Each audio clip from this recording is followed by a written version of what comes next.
In the world of international politics, few relationships are as closely watched as the one between former United States President Donald Trump and Israeli Prime Minister Benjamin Netanyahu. These two leaders have cultivated a bond that goes beyond simple diplomacy, often appearing more like a deep personal friendship. Trump, now back in the White House, and Netanyahu, Israel's longest-serving prime minister, share a similar brand of populist right-wing politics. Their partnership has reshaped Middle Eastern policy, from moving the United States Embassy to Jerusalem to brokering the Abraham Accords. Understanding their alliance is crucial because their decisions have a direct and powerful impact on one of the most volatile regions in the world, influencing matters of war, peace, and international security for millions. Yesterday, on December 29, 2025, this powerful friendship was on full display once again. Prime Minister Netanyahu traveled to Florida to meet with President Trump at his Mar-a-Lago estate. The setting itself, a luxurious private club rather than the formal Oval Office, speaks volumes about the nature of their relationship. The public appearance that followed their discussion was filled with mutual admiration and praise. Trump described Netanyahu with glowing terms, calling him a hero and a strong and smart leader. This kind of endorsement is invaluable for Netanyahu, who is expected to use these powerful soundbites as he prepares for his 2026 re-election campaign back home in Israel, reinforcing his image as a statesman with powerful global allies. The significance of this meeting extends far beyond personal compliments. It serves as a clear signal to the world that the special relationship between the United States and Israel remains exceptionally strong under the Trump administration. For years, these two men have found common ground on major geopolitical issues, often challenging the established consensus of international diplomacy. Their shared worldview has led to policies that have been both praised for their boldness and criticized for their destabilizing effects. This latest gathering reinforces that their collaborative approach is set to continue, with both leaders appearing united in their strategy for tackling the complex challenges that define the modern Middle East, from ongoing conflicts to the threat of nuclear proliferation. Their history together is marked by significant policy shifts that have redrawn diplomatic maps. During Trump's first term, the United States recognized Israeli sovereignty over the Golan Heights and brokered normalization agreements between Israel and several Arab nations. These moves were celebrated by the leaders as historic breakthroughs. Now, with Trump again in office, there is an expectation that this pattern of bold and often controversial action will persist. The warmth and solidarity shown at Mar-a-Lago suggests that the policies of the coming years will be built on the foundation they have already laid, ensuring their friendship remains a central force in shaping the future of both their nations and the wider region. The core of the discussions at Mar-a-Lago focused on the most pressing security issues facing Israel and the region. At the top of the list was the fragile Gaza ceasefire, which was established in October 2025. Both leaders addressed the next steps, which are supposed to include the complete disarmament of Hamas and the deployment of an international stabilization force. However, despite the urgent need for a clear path forward, no concrete plan was announced. President Trump has yet to create a governing body for post-conflict Gaza, leaving a significant power vacuum. He did, however, issue a stark threat to Hamas, insisting they must give up their weapons and warning that if they refuse, it's going to be really bad for them. The situation in Gaza remains dire. Since the ceasefire began, ongoing Israeli military actions have resulted in the deaths of over 400 Palestinians, and severe restrictions on humanitarian aid continue to cause immense suffering. Reports from the ground paint a grim picture of children dying from cold and flooding in the heavily damaged territory. During the press conference, President Trump dismissed any criticism of Israel's actions, stating that he is not concerned about anything that Israel is doing and that they are 100% upholding their commitments. This unwavering support comes despite evidence of ongoing violence and a worsening humanitarian crisis that aid organizations are struggling to address, highlighting a significant disconnect between the administration's rhetoric and the reality on the ground. Another major topic of their conversation was Iran. Both Trump and Netanyahu have long viewed Iran as the primary threat to regional stability, and they used this meeting to issue a stern, unified warning. They declared that Iran must not be allowed to rebuild its nuclear or missile programs. President Trump took credit for the current strategic situation, claiming that United States airstrikes on Iranian nuclear facilities back in June 2025 were the key action that made the Gaza ceasefire possible. This assertion links the two conflicts and frames American military action against Iran as a prerequisite for peace in the region, a viewpoint that is central to the Trump administration's foreign policy doctrine. Looking ahead, Trump doubled down on his commitment to Israel's security against the Iranian threat.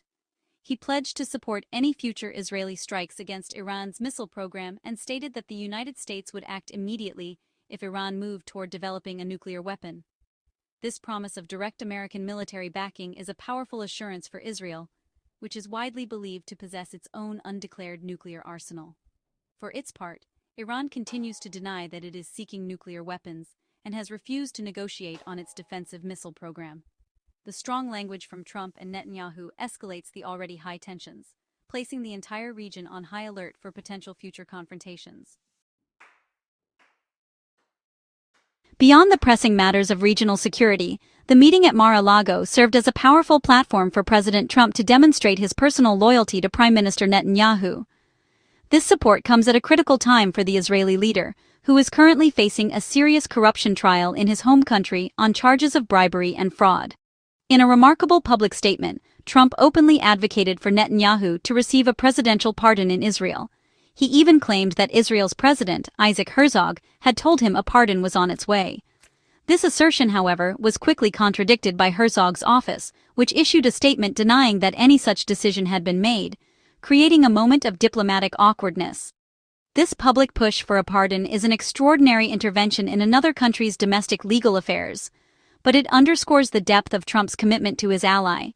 By framing the legal troubles as a political persecution, Trump aligns Netanyahu's situation with his own experiences, creating a narrative of two strong leaders unfairly targeted by their political enemies. This gesture is more than just a personal favor. It is a political act designed to bolster Netanyahu's standing both at home and abroad. It sends a message to the Israeli public and political system that Netanyahu retains the powerful backing of the President of the United States, a factor that could influence political calculations in Jerusalem. In another unprecedented move, Netanyahu announced that President Trump will be awarded the Israel Prize, the nation's highest and most prestigious cultural honor. The prize is being given in recognition of Trump's exceptional contribution to the Jewish people. This decision is historic, as the Israel Prize is almost exclusively reserved for Israeli citizens who have made outstanding contributions in their fields. Awarding it to a foreign head of state is a dramatic break with tradition and serves as a powerful symbol of the gratitude Netanyahu's government feels toward Trump for his staunchly pro-Israel policies during his time in office, including the recognition of Jerusalem and the Abraham Accords. This exchange of high-stakes support, a potential pardon for a prestigious national prize, cements their alliance in a very public and transactional way. For Netanyahu, the prize is a way to honor a president who has been arguably the most supportive of Israel in modern history. For Trump, receiving such a distinguished award reinforces his credentials as a world leader who delivers on his promises and is celebrated for it. This gesture is likely to be very popular among his evangelical Christian and pro-Israel voter base in the United States. Ultimately, the intertwined acts of praise, political intervention, and honorary awards showcase a relationship built on mutual benefit and a shared political destiny. The enduring partnership between Donald Trump and Benjamin Netanyahu is more than just a political alliance. It is a force that has actively reshaped the geopolitical landscape of the Middle East and defined the relationship between the United States and Israel for years to come. Their close alignment has produced policies that have broken with decades of diplomatic tradition, generating both praise for their decisiveness and criticism for their potential to provoke instability. The recent meeting at Mar-a-Lago confirms that this powerful dynamic is set to continue, with both leaders signaling their intention to pursue a shared agenda with renewed vigor. For Israel, this partnership provides an unparalleled level of support from the world's foremost superpower, offering security assurances that are vital in a hostile neighborhood. For the United States, the alliance with Netanyahu's Israel offers a steadfast partner in a region critical to American interests. Trump views Israel as a bulwark against Iranian influence and a key component of his administration's strategy to contain regional adversaries. However, this tight embrace is not without its complexities. The administration's unwavering support for Israeli policies, particularly regarding the conflict with the Palestinians and military actions in neighboring countries like Syria and Lebanon, often puts the United States at odds with its other allies and international norms.